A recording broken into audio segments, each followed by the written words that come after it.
اللهم صل على سيدنا ومولانا محمد وعلى آل سيدنا ومولانا محمد وصحاب سيدنا ومولانا محمد وبارك وسلم.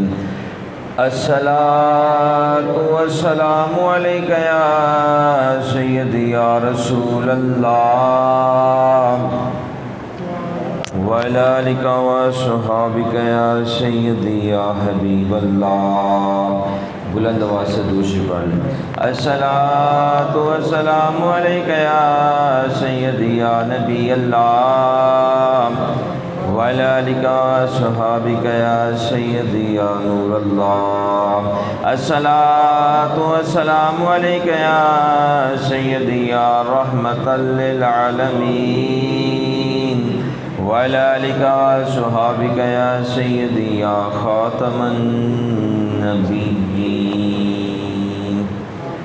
اللہ تبارک و تعالیٰ کی حمد و ثنا اور نبی رحمت حضور سیدنا رسول اللہ صلی اللہ علیہ وآلہ وسلم پر درود و سلام کے بعد میرے انتہائی واجب الاحترام پیارے بھائیوں، پیارے بزرگوں، پیارے دوستوں، پیارے بچوں، السلام علیکم ورحمۃ اللہ وبرکاتہ. دین اسلام یہ مکمل ضابطہ حیات ہے جس پر چلنے والا دنیا اور آخرت کی کامیابیاں حاصل کر سکتا ہے. جو دین اسلام پر چلتا ہے وہ دنیا میں بھی کامیاب ہو سکتا ہے، قبر میں بھی کامیاب ہو سکتا ہے، روز محشر بھی کامیاب ہو سکتا ہے. یہ ایسا شانوں والا دین ہے، ایسا شانوں والا علم ہے کہ جو یہ حاصل کر لیتا ہے وہ کامیاب ہی کامیاب ہے. دنیا کی تعلیم حاصل کرتا ہے بندہ تو وہ صرف دنیا تک محدود ہے، اس کا فائدہ صرف دنیا تک ہے. لیکن جو دین اسلام کا علم سیکھ کر اس پر عمل کرنا شروع کر دیتا ہے وہ دنیا میں بھی کامیاب ہے، آخرت میں بھی کامیاب ہے. تو دین اسلام مکمل ضابطہ حیات ہے. اس میں ہمارے لیے ہر مسائل کا حل موجود ہے. دنیا میں کس طرح زندگی گزارنی ہے، آخرت میں کیا فائدہ اس کا ہوگا، دنیا میں نیکیاں کرنی ہیں تو کتنا ثواب ملے گا، پانی پلانے کا کتنا ثواب ملے گا، یتیم سے محبت کرنے کا کتنا ثواب ملے گا، ساری چیزیں دین اسلام میں موجود ہیں. اور جو اس کے مطابق زندگی گزارتا ہے وہ کامیابیوں کو حاصل کر لیتا ہے. اور یہ دین اسلام ہم تک حضور سید عالم صلی اللہ علیہ وآلہ وسلم کے ذریعے سے پہنچا ہے، اور جس کو پہنچانے کے لیے سب سے زیادہ قربانیاں حضور پاک صلی اللہ علیہ وآلہ وسلم کے ساتھیوں نے دی، جنہیں ہم صحابہ رضی اللہ عنہم کے نام سے یاد کرتے. اس مقدس عظیم گروہ نے دین اسلام کے لیے اپنی جان و مال کو اللہ تبارک و تعالیٰ کی راہ میں قربان کر دیا. مال کو بھی قربان کیا، اپنی جانوں کو بھی قربان کیا. اور اس مقدس گروہ کا عظیم ترین فرد جس نے اسلام کے لیے اور مسلمانوں کی بقا کے لیے اپنے مال کو اللہ کی راہ میں قربان کیا، اور جب اسلام کو ان کی جان کی ضرورت پڑی تو بڑے ہی صبر کے ساتھ اپنی جان کا نذرانہ بھی اللہ کی بارگاہ میں پیش کر دیا. اس مقدس اور محترم ہستی کا نام نامی اسم گرامی امیر المومنین حضرت سیدنا عثمان غنی رضی اللہ تعالیٰ عنہ ہے. آپ نے مال بھی اللہ کی راہ میں قربان کیا. جب مصطفیٰ علیہ الصلوۃ والسلام نے فرمایا دل کھول کر مال اللہ کی راہ میں پیش کر دیا، اور جب آپ کی جان کی ضرورت پڑی تو کوئی پریشانی نہیں ہوئی، کسی چیز میں مبتلا نہیں ہوئے، بلکہ اللہ کی رضا کے لیے اپنی جان کا نذرانہ بھی پیش فرما دیا۔ آپ کو ذو النورین بھی کہا جاتا ہے، دو نوروں والا۔ کیا وجہ ہے کیوں کہا جاتا ہے؟ اس لیے کہ حضور پاک صلی اللہ علیہ وآلہ وسلم کی دو صاحبزادیاں یکے بعد آپ کے نکاح میں آئیں۔ کون سی؟ سیدہ بی بی رقیہ رضی اللہ تعالیٰ عنہ اور سیدہ ام کلثوم رضی اللہ تعالیٰ عنہ۔ امیر المومنین سیدنا عثمان غنی رضی اللہ عنہ کی شادی سب سے پہلے سیدہ بی بی رقیہ رضی اللہ تعالیٰ عنہ سے ہوئی تھی۔ اس وقت مکہ مکرمہ میں یہ بات مشہور تھی کہ سب سے اچھا جو جوڑا دیکھا گیا ہے وہ سیدہ بی بی رقیہ رضی اللہ تعالیٰ عنہ اور امیر المومنین سیدنا عثمان غنی رضی اللہ تعالیٰ عنہ کا۔ آپ سے ایک بیٹے پیدا ہوئے حضرت عبداللہ رضی اللہ تعالیٰ عنہ، جو کہ بچپن ہی میں وصال فرما گئے تھے۔ اور ایک روایت میں آتا ہے کہ حضرت سیدنا اسامہ رضی اللہ تعالیٰ عنہ فرماتے ہیں، ایک مرتبہ حضور پاک صلی اللہ علیہ وآلہ وسلم نے مجھے گوشت سے بڑا پیالہ دے کر سیدنا عثمان غنی رضی اللہ عنہ کے گھر بھیجا۔ یہ اس وقت کی بات ہے کہ جب کہ ابھی پردے کا حکم جاری نہیں ہوا تھا۔ اب تو پردے کا حکم نازل ہو چکا ہے لیکن پھر بھی پردہ نہیں ہے۔ اب تو پردے کا حکم ہے لیکن پھر بھی پردہ کوئی نہیں ہے۔ نہ باپ کو پتہ ہے، نہ بھائی کو پتہ ہے، نہ شوہر کو پتہ ہے، نہ بیٹی کو پتہ ہے، کوئی پردہ نہیں ہے، کوئی اسلام کا خیال نہیں ہے، کوئی خوف خدا نہیں ہے۔ لیکن جب پردے کا حکم نازل ہوا تھا تو اس وقت تمام صحابہ کرام نے فوراً پردہ کرنا شروع کر دیا تھا، اپنی خواتین کو پردہ کرانا شروع کر دیا، بتا دیا کہ اسلام میں اب پردے کا حکم نازل ہو چکا ہے تو اب پردہ کرنا یہ اسلام میں فرض ہو چکا ہے۔ کیوں کہ جب کوئی بھی حکم نازل ہوتا تھا صحابہ کرام فوراً اس پر عمل کرنا شروع کر دیتے تھے۔ ہم تو حدیث سنتے ہیں اور پھر کوئی صدیوں بعد جا کر اس پر عمل کرتے ہیں، وہ ہماری طرح نہیں تھے۔ کامیابی بھی اسی لیے ہے، مرتبہ میں ان کو اس لیے ملے ہیں کہ انہوں نے مصطفیٰ علیہ الصلوۃ والسلام کے فرمان سنتے ہی عمل کرنا شروع کر دیا تھا۔ تو سیدنا اسامہ بن زید رضی اللہ عنہ فرماتے ہیں کہ حضور پاک صلی اللہ علیہ وآلہ وسلم نے مجھے گوشت سے بڑا پیالہ دے کر سیدنا عثمان غنی رضی اللہ عنہ کے گھر بھیجا۔ اس وقت جب کہ پردے کا حکم جاری نہیں ہوا تھا تو فرماتے ہیں میں نے دیکھا کہ سیدہ بی بی رقیہ رضی اللہ تعالیٰ عنہ بیٹھی ہوئی ہیں اور امیر المومنین سیدنا عثمان غنی رضی اللہ تعالیٰ عنہ بھی بیٹھے ہوئے ہیں۔ تو میں کبھی سیدہ بی بی رقیہ رضی اللہ عنہ کے چہرے پاک کی طرف دیکھتا، کبھی سیدنا عثمان غنی رضی اللہ عنہ کے چہرے پاک کی طرف دیکھتا۔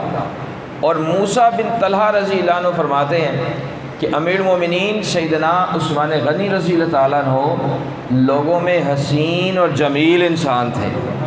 حسین اللہ نے آپ کو بنایا تھا، خوبصورت ترین بنایا تھا۔ تو فرماتے ہیں میں کبھی ان کے چہرے پر دیکھ رہا ہوں، کبھی ان کے چہرے پاک پر دیکھ رہا ہوں۔ واپسی پر جب میں بارگاہ مصطفیٰ صلی اللہ علیہ وآلہ وسلم میں حاضر ہوا تو آقا پاک علیہ الصلوۃ والسلام نے مجھ سے فرمایا کہ اسامہ رضی اللہ عنہ کیا تم سیدنا عثمان غنی رضی اللہ عنہ کے گھر گئے تھے؟ میں نے عرض کیا جی ہاں یا رسول اللہ صلی اللہ علیہ وسلم۔ تو فرمایا کیا تم نے ان دونوں میاں بیوی میں سے کوئی بڑھ کر اچھا جوڑا دیکھا ہے؟ میں نے عرض کیا نہیں یا رسول اللہ صلی اللہ علیہ وسلم، ان سے بڑھ کر میں نے اچھا جوڑا نہیں دیکھا۔ ایسا حسین و جمیل جوڑا تھا۔ اور تاریخ دمشق میں آتا ہے کہ جب حضور پاک صلی اللہ علیہ وسلم نے اسامہ رضی اللہ عنہ کو گوشت دے کر بھیجا تو سیدنا اسامہ رضی اللہ تعالیٰ عنہ تخیر سے آئے۔ تو آقا پاک علیہ الصلوۃ والسلام نے تخیر سے آنے کا سبب پوچھا۔ اس سے پہلے کہ سیدنا اسامہ رضی اللہ عنہ جواب دیتے تو غیب کی خبریں بتانے والے محبوب علیہ الصلوۃ والسلام نے فرمایا اسامہ رضی اللہ عنہ اگر تم چاہو تو میں خود ہی تمہارے تخیر سے آنے کا سبب بیان کر دیتا۔ اچھا جی ہاں یا رسول اللہ صلی اللہ علیہ وسلم ارشاد فرمائے تو آقا پاک علیہ الصلوۃ والسلام نے فرمایا اسامہ رضی اللہ تعالیٰ عنہ تمہارے تخیر سے آنے کا سبب یہ ہے کہ تم ایک نظر سیدنا عثمان غنی رضی اللہ عنہ کے چہرے پاک کی طرف دیکھتے تھے، ایک نظر میری لخت جگر سیدہ بی بی رقیہ رضی اللہ عنہ کے چہرے پاک کی طرف دیکھتے تھے کہ ان دونوں میں سے خوبصورت زیادہ کون ہے؟ تو سیدنا اسامہ بن زید رضی اللہ عنہ عرض کرتے ہیں، یا رسول اللہ صلی اللہ علیہ وسلم، اس ذات کی قسم جس نے آپ کو حق کے ساتھ مبعوث فرمایا ہے، بے شک اسی چیز نے مجھے روکے رکھا تھا۔ اب آقا پاک علیہ السلام نے غیب کی خبر بھی ارشاد فرما دی اور سیدہ بی بی رقیہ رضی اللہ عنہ عثمان غنی رضی اللہ عنہ کی شان بھی بیان فرما دی۔ تو بتائیں، جن کی شان اللہ کے محبوب علیہ السلام بیان فرمائے تو پھر اللہ نے انہیں کیا مقام و مرتبہ عطا فرمایا ہوگا۔ دوسری شادی سیدہ بی بی رقیہ رضی اللہ عنہ کے وصال پاک کے بعد دوسری شادی حضور پاک صلی اللہ علیہ وسلم نے اپنی بیٹی ام کلثوم رضی اللہ تعالی عنہا سے کی، سیدنا عثمان غنی رضی اللہ عنہ کی، اور جب ان سے نکاح فرمایا تو اپنی بیٹی سے فرمایا، بیٹی یہ بات یاد رکھو کہ تمہارے جو شوہر ہیں یہ تمہارے دادا ابراہیم علیہ السلام اور تمہارے والد محترم محمد مصطفیٰ صلی اللہ علیہ وآلہ وسلم سے شکل و صورت میں بہت ہی مشابہ ہے۔ ایسے عظیم الشان عثمان غنی رضی اللہ عنہ کہ اپنے دادا ابراہیم علیہ السلام سے بھی ملتے ہیں، محمد مصطفیٰ علیہ السلام سے بھی ملتے ہیں۔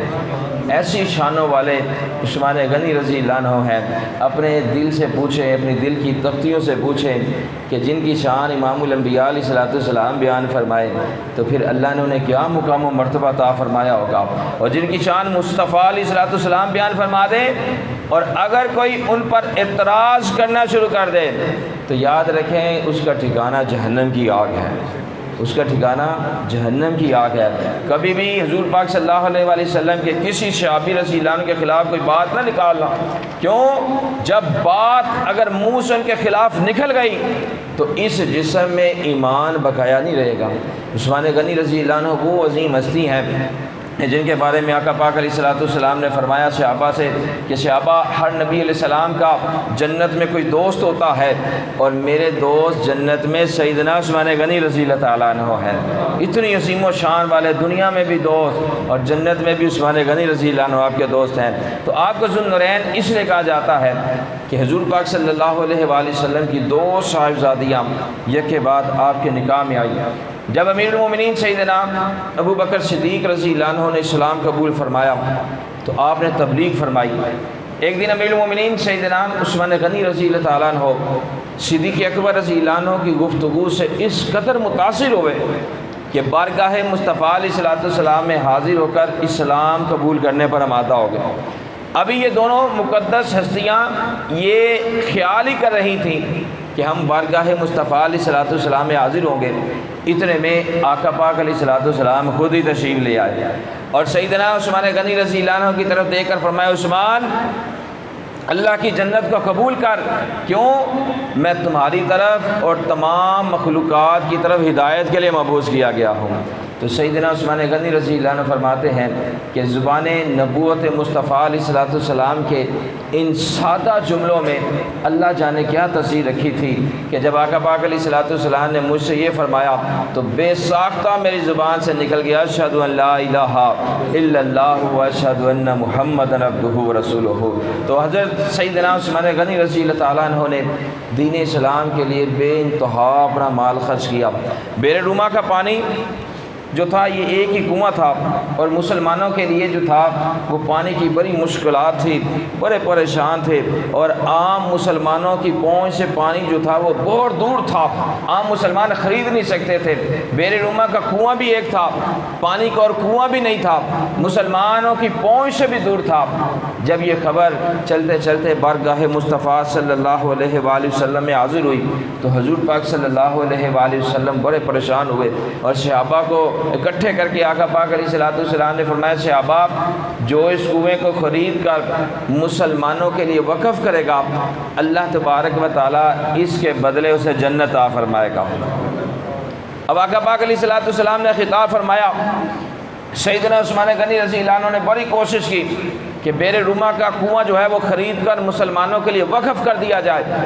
جو یہودی اس کا مالک تھا آپ نے اس سے بڑی کوشش کی لیکن یہودی نے کنواں بیچنے سے انکار کر دیا۔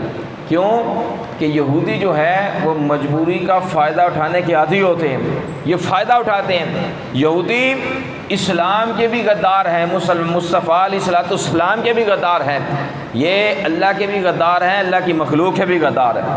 یہ ایسے بے ایمان لوگ ہیں، ظالم ترین کے لوگ ہیں، یہودی ظالم ترین لوگ ہیں، لیکن ہمارے مسلمان حکمران ان کے پاس پھر کشکول لے کر چلے جاتے ہیں۔ اللہ فرماتا ہے یہود و نصارہ تمہارے دوست نہیں ہیں، مسلمان حکمران کہتے ہیں نہیں یہ ہمارے دوست ہیں۔ بتائیں پھر ان کی بات مانی جائے کہ اللہ کی بات مانی جائے؟ جو ان کی بات مانے گا صفحہ ہستی سے مٹا دیا جائے گا، اور جو رب کائنات کی بات مانے گا اللہ اسے بلند فرما دے گا۔ تو یہودی جو تھا اس نے فائدہ اٹھایا، انکار کیا، انکار کرنے کے بعد بڑی کوشش کرنے کے بعد اس نے آدھا کنواں جو ہے فروخت کرنے کا ارادہ کر لیا۔ سیدنا عثمان غنی رضی اللہ عنہ نے 12,000 درہم میں اس کنویں کو خریدا، 12,000 درہم، اور خرید کر مسلمانوں کے لیے وقف کر دیا۔ اب طے یہ پایا کہ ایک دن سیدنا عثمان غنی رضی اللہ عنہ پانی بھریں گے، ایک دن یہودی پانی بھرے گا۔ جب سیدنا عثمان غنی رضی اللہ عنہ کی باری آتی تو لوگ اتنا پانی بھر لیتے کہ 2 دنوں کے لیے انہیں کافی ہوتا۔ جب یہودی نے دیکھا کہ اب اسے فائدہ نہیں ہو رہا تو اس نے دوسرا نصف کنواں بھی 8,000 درہم میں فروخت کر دیا۔ ایک دن حضور پاک صلی اللہ علیہ وآلہ وسلم مسجد نبی شریف میں تشریف فرما تھے اور محسوس کر رہے تھے کہ مسجد نبی شریف کی جو جگہ ہے وہ کم پڑ رہی ہے۔ کیوں؟ جو صحابہ تھے وہ روز بروز بڑھتے چلے جا رہے تھے۔ جو ایک بار چہرہ مصطفیٰ علیہ الصلوۃ والسلام دیکھ لیتا تھا وہ اسلام میں داخل ہو جایا کرتا تھا۔ ایسا اللہ نے چہرہ مصطفیٰ علیہ الصلوۃ والسلام بنایا تھا کہ جو ایک بار دیکھتا تھا وہ آقا پاک علیہ الصلوۃ والسلام کا ہی ہو جاتا تھا، ایسی شانوں والا۔ تو جب آقا پاک علیہ الصلوۃ والسلام نے دیکھا کہ مسجد نبی شریف کی جو جگہ ہے وہ کم پڑ رہی ہے اور صحابہ کی تعداد جو ہے وہ بڑھ رہی ہے، تو پھر حضور پاک صلی اللہ علیہ وآلہ وسلم نے فرمایا صحابہ جو میری اس مسجد نبی شریف میں توسیع کرے گا، اس کی جگہ کو بڑھا دے گا، میں محمد صلی اللہ علیہ وآلہ وسلم اس کے بدلے اسے جنت عطا کروں گا۔ میں محمد صلی اللہ علیہ وسلم جنت کی اس کو ضمانت دے دوں گا۔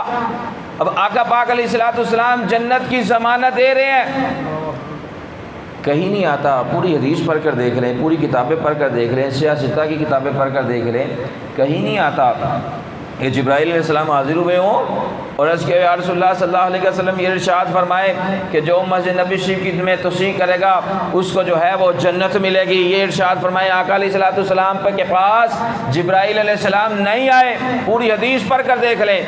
حضور پاک صلی اللہ علیہ وآلہ وسلم نے خود ہی فرمایا صحابہ جو اس مسجد نبی شریف میں توسیع کرے گا میں محمد صلی اللہ علیہ وآلہ وسلم اس کو جنت کی ضمانت دیتا۔ کیوں فرمایا؟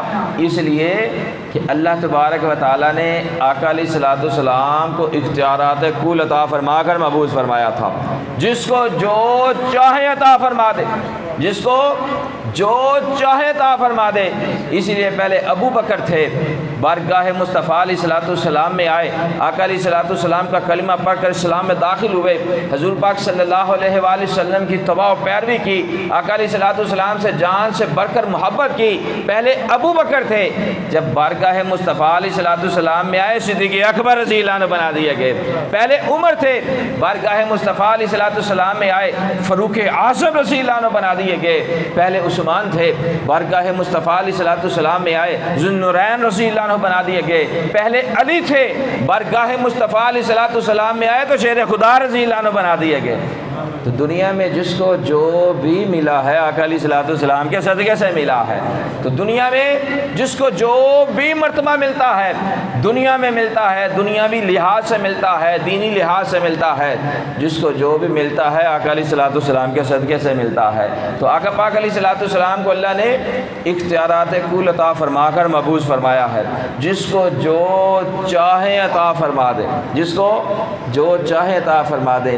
یہ کائنات رب کائنات نے بنائی ہے، لیکن عطا ہمارے مصطفیٰ علیہ الصلوۃ والسلام کو فرمائی ہے، سب کچھ ان کا ہے۔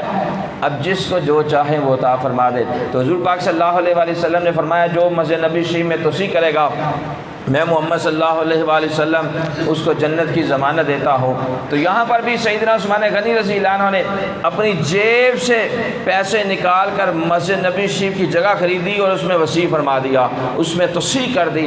تو اس وجہ سے آقا پاک علیہ الصلوۃ والسلام کو عثمان غنی رضی اللہ عنہ سے بڑی محبت تھی، بڑا ادب کیا کرتے تھے، بڑی ان کی تعظیم کیا کرتے تھے۔ ایک دن آقا پاک علیہ الصلوۃ والسلام کی بارگاہ میں ایک جنازہ لایا گیا، حضور پاک صلی اللہ علیہ وآلہ وسلم جنازہ پڑھانے لگے تو فرمایا یہ کس کا جنازہ ہے؟ عرض کیا یا رسول اللہ صلی اللہ علیہ وسلم یہ فلاں کا بیٹا فلاں ہے۔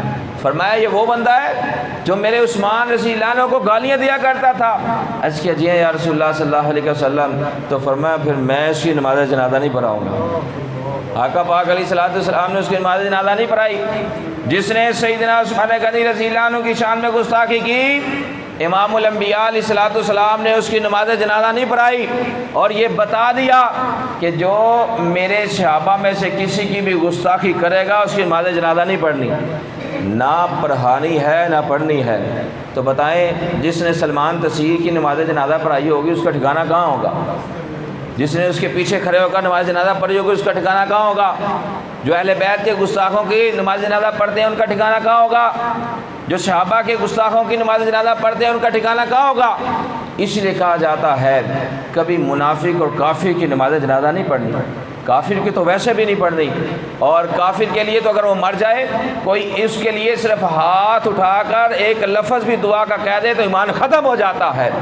تو منافق کے لیے تو ویسے ہی منع ہے۔ اللہ نے قرآن مجید میں فرمایا ہے نہ منافق کے لیے نماز جنازہ ہے نہ کافر کے لیے نماز جنازہ ہے۔ جو آقا علیہ الصلوۃ والسلام کے یاروں کا غدار ہے یاد رکھے کبھی اس کی نماز جنازہ نہیں پڑھنی، اس کے پیچھے بھی نہیں کھڑے ہونا۔ کیوں؟ جو ان کی نماز جنازہ میں کھڑا ہو گیا اس کے جسم میں ایمان بقایا نہیں رہے گا، اور جس کا ایمان سلامت نہیں رہتا وہ دونوں جہانوں میں برباد ہو جاتا ہے۔ تو حضور پاک صلی اللہ علیہ وسلم کے عظیم صحابی، اور جب صحابہ رضی اللہ عنہ سے کوئی کسی صحابی کے خلاف بات کرتا تھا تو وہ خاموش نہیں رہتے تھے، فوراً اس کا جواب دیتے تھے۔ عبداللہ بن عمر رضی اللہ تعالیٰ عنہ کے پاس ایک بندہ آیا، کہنے لگا آپ جانتے ہیں کہ سیدنا عثمان غنی رضی اللہ عنہ جنگ احد میں شریک نہیں تھے؟ فرمایا ہاں میں جانتا ہوں۔ کہنے لگا جنگ بدر میں بھی نہیں تھے؟ فرمایا ہاں۔ کہنے لگا بیعت رضوان میں بھی نہیں تھے؟ فرمایا ہاں۔ تو اس نے بڑے تعجب سے اللہ اکبر کہا، بڑا اس نے اعتراض کیا کہ دیکھیں عثمان غنی رضی اللہ عنہ جنگ احد میں بھی نہیں تھے، بدر میں بھی نہیں تھے، بیعت رضوان میں بھی نہیں تھے۔ تو اس نے بڑا اعتراض کیا۔ تو عبداللہ بن عمر رضی اللہ تعالیٰ عنہ خاموش نہیں رہے، یہ نہیں کہا ہاں یار جنگ احد میں بھی شریک نہیں تھے، جنگ بدر میں بھی نہیں تھے، بیعت رضوان میں بھی نہیں تھے، ہاں تمہاری بات سے نہ ایسا نہیں فرمایا۔ صحابہ کی گستاخی سن کر خاموش نہیں ہوئے، فرمایا سوال کرنے والا سن، جہاں تک جنگ احد کی بات ہے تو میں گواہی دیتا ہوں کہ اللہ تبارک و تعالیٰ نے آپ کی اس لغزش کو معاف فرما دیا ہے، اور جہاں تک جنگ بدر کی بات ہے تو حضور پاک صلی اللہ علیہ وآلہ وسلم کے حکم کی بنا پر حضرت سیدنا عثمان غنی رضی اللہ عنہ اپنی زوجہ سیدہ بی بی رقیہ رضی اللہ عنہ کی علالت کے لیے رکے ہوئے تھے۔ اور جہاں تک بیعت رضوان کی بات ہے، جب حضور پاک صلی اللہ علیہ وآلہ وسلم نے عثمان غنی رضی اللہ عنہ کو کفار سے گفتگو کرنے کے لیے بھیجنے کے بعد جب لشکر اسلام میں یہ افواہ پھیل گئی کہ کفار نے عثمان غنی رضی اللہ عنہ کو شہید کر دیا ہے، تو اس وقت حضور پاک صلی اللہ علیہ وآلہ وسلم نے بیعت رضوان مسلمانوں سے لی تھی۔ اس وقت بیعت رضوان کا معاملہ آیا تھا، اور آقا پاک علیہ الصلوۃ والسلام نے صحابہ سے فرمایا تھا بیعت لیتے ہوئے، صحابہ میرا یہ ایک ہاتھ سیدنا عثمان غنی رضی اللہ عنہ کا ہاتھ ہے، اور میں خود عثمان غنی رضی اللہ عنہ کی طرف سے بیعت کرتا ہوں۔ تو بتائیں کہ آقا پاک علیہ الصلوۃ والسلام ان کے بعد کفار کے پاس بھیجنے کے بعد امام الانبیاء علیہ الصلوۃ والسلام عثمان غنی رضی اللہ عنہ کی شان بیان کر رہے ہیں، اور اپنے ایک ہاتھ کو عثمان غنی رضی اللہ عنہ کا ہاتھ فرما رہے ہیں، تو بتائیں پھر اللہ نے انہیں کیا مقام و مرتبہ عطا فرمایا ہوگا۔ تو آپ نے فرمایا کہ آقا علیہ الصلوۃ والسلام نے جب بھیجا اس کے بعد بیعت رضوان والا معاملہ آیا، اور اس کا منہ بند کر کے آپ نے قیامت تک کے آنے والوں کو بتا دیا کہ جب کوئی صحابہ کے خلاف بات کرے تو منہ بند نہیں رکھنا، خاموش نہیں رہنا، کیوں؟ جو صحابہ کی گستاخی سن کر خاموش رہے گا مصطفیٰ علیہ الصلوۃ والسلام کو وہ کبھی راضی نہیں کر سکتا۔ یہ آقا علیہ الصلوۃ والسلام کے یار ہیں، تیسرے خلیفہ ہیں، اور کتنا ادب کرتے تھے عثمان غنی رضی اللہ تعالیٰ عنہ۔ آخری بات، آقا پاک علیہ الصلوۃ والسلام کے ممبر شریف کے 3 درجے تھے، پہلا، دوسرا، تیسرا۔ حضور پاک صلی اللہ علیہ وآلہ وسلم پہلے درجے پر تشریف فرما ہوتے تھے۔ آقا علیہ الصلوۃ والسلام کے وصال پاک کے بعد صدیق اکبر رضی اللہ عنہ خلیفہ بنے تو دوسرے درجے پر بیٹھتے تھے، پہلے پر نہیں۔